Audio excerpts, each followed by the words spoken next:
Numbers chapter 13, verse 30. And Caleb stilled the people before Moses and said, "Let us go up at once and possess it, for we are well able to overcome it." This is a familiar story where spies are sent to survey the land of Canaan. After some time, the spies return and report that indeed the land was flowing with milk and honey, and even brought back an example of the mammoth cluster of grapes grown in the land. But the report went downhill from there. Israel was so concerned by the size of the people and the strength of the city wall structure that they lost all hope of ever occupying Canaan. But there was at least one spy named Caleb that dared to think differently. Caleb dared to think faith. Faith thinking is very simple.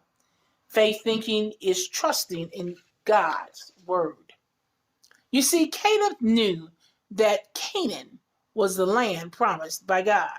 So he operated under the premise of, if God be for us, who can be against us? Caleb dared to think faith. Caleb maintained faithful thinking. His thoughts were not only can we fight, but we will win. Why? Because God has already given us this land. As Christians, we must dare to think faith.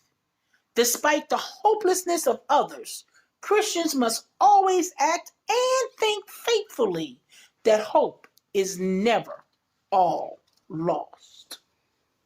When our back's up against the wall, and it seems that if there's no way to get out, we must still dare to think faith. The woman with the issue of blood dared to think faith. She had spent all the money on doctors and medicine for 12 years and still wasn't healed. But when she heard that Jesus was coming to town, all she could do was think faith. All she was thinking was, if I could touch the hem of his garment. You know the story. Jesus acknowledges the woman. "Daughter, be of good comfort. Your faith has made you whole. Go in peace." We too, like Caleb and the woman, must dare to think faith. It is faith that adjusts our physical eyes from the practical and focuses them on the spiritual.